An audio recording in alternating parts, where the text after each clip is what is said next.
Olha, gente, hoje eu vou falar de uma situação para vocês que todo mundo já passou, seja numa posição ou em outra. Quando alguém está numa pior, mas pensa numa pior, no fundo do poço, né? Tem duas falas que a gente pode ter para essa pessoa, né? E eu quero que você pense qual é a diferença entre essas duas falas que a gente pode usar. A primeira é: nossa, eu não estou te reconhecendo mais. Peraí, deixa eu dar só um exemplo para vocês. Vocês já viram pessoa assim que, né, não pode beber? Vou dar um exemplo, né? A pessoa não pode beber. A pessoa vai lá e bebe. A gente olha essa situação e fala assim: nossa, mas você precisa ter vergonha nessa cara. Olha a situação. Você não é mais como aquela pessoa antes. Você precisa ter força, né? Tem esse estilo de fala. E aí tem outro, né, que diz assim: vamos descobrir um caminho para você sair dessa? Esse, gente, é um exemplo, a bebida, né? Mas existem outras situações, né? Relação amorosa, relação com dinheiro, na família. Quem nunca escorregou, quem nunca errou, né? A diferença, gente, é que eu convido a pessoa para descobrir um caminho. Aí eu estou sendo empática. É o que nós queremos falar para você hoje, da nossa empatia com o outro. A empatia é: eu estou me colocando junto com a pessoa na situação dela. A gente não faz ideia como é difícil quando a gente erra. Aí, gente, está uma diferença muito grande, porque eu não estou forçando uma pessoa a fazer uma mudança. Ninguém fica mal porque quer ou porque está com vontade. Ai, que vontade de ficar mal. Ai, peraí, eu tô com uma vontade de me arrepender, deixa eu ir lá errar de novo, né? Ninguém faz isso. Ninguém quer ser infeliz, né? Se você está numa situação ruim, péssima, uma situação sem chão, eu não posso chegar até você e te empurrar. Eu preciso dizer para você, né? Você não consegue essa situação, desenvolver essa situação, e eu não posso te ignorar. Então, o que a gente precisa fazer? A gente precisa se colocar no lugar do outro. Às vezes, muitas vezes, né, ou sempre, a gente não tem uma resposta, né? A gente não sabe nem o que falar, nem mesmo uma palavra. Mas, gente, escreva, aprenda essa preciosidade hoje. Eu posso dizer para essa pessoa: eu estou com você. Estamos juntos nessa, porque é tão difícil já errar, passar por uma situação precária, né, que a gente às vezes vacila. Fala para o outro: nós estamos juntos, tá tudo bem, sabe? Não avalia, não moraliza, como diz Roberto Carlos, né? O que é imoral, pode ser imoral, engorda. Não tem um trecho de uma música assim dele, né? Mas, sabe, porque a gente não sabe o dia de amanhã, né? A gente não sabe da gente, todo mundo está na mesma. Se coloca no lugar dessa outra pessoa, seja empático, se aproxime dela, pergunta para ela: como é que eu posso te ajudar? Nós estamos juntos, isso vai passar. Em Provérbios capítulo 12, versículo 18, nós vamos refletir, vamos aprender que a gente precisa se aproximar e se colocar no lugar do outro. Quem fala sem refletir, fere como espada, mas a língua dos sábios é um remédio.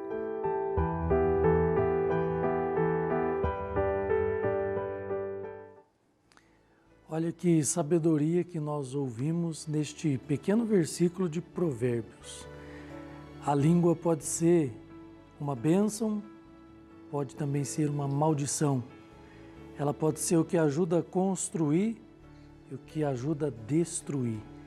Nós temos responsabilidades por aquilo que falamos e muitas vezes sofremos as consequências disso. Então, minha gente, o que este trechinho de Provérbios quer nos ajudar a perceber é o quanto a gente pode acrescentar na vida do outro. Mas isso tudo depende do que eu trago aqui para dentro do meu coração.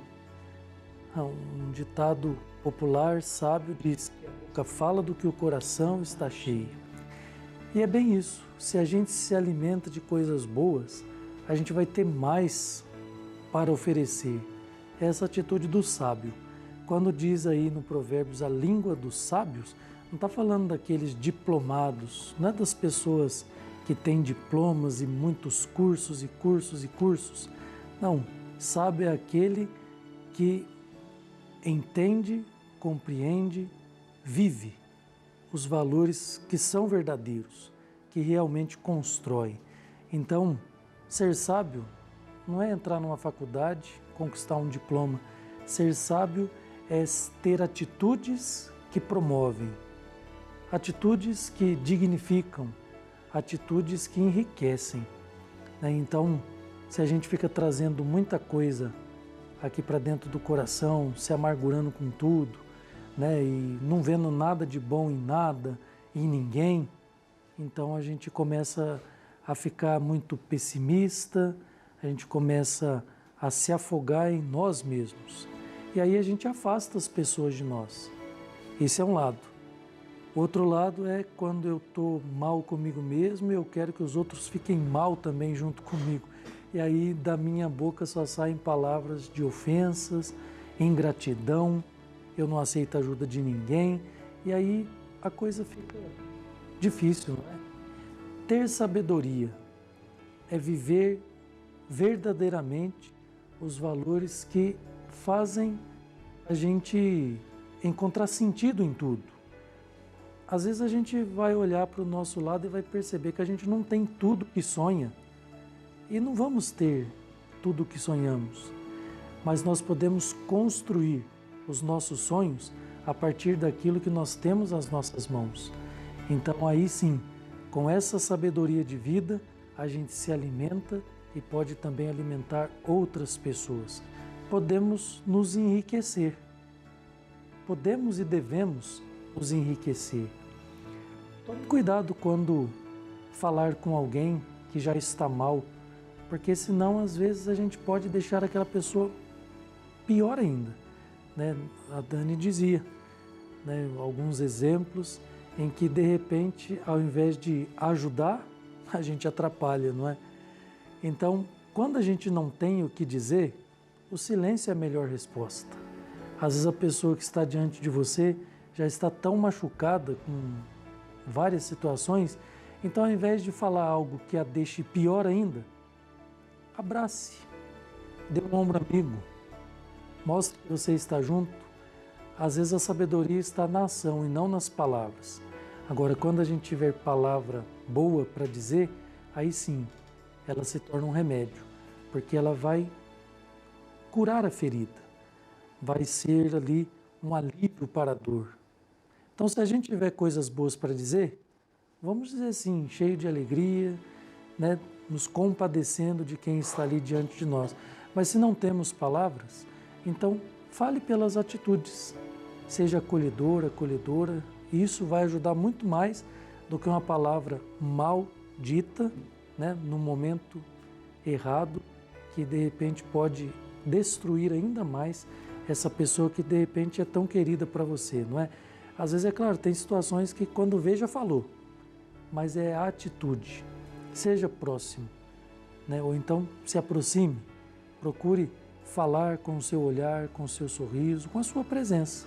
E quando tiver palavras boas, então dê essa palavra que vai animar o coração do outro, não é?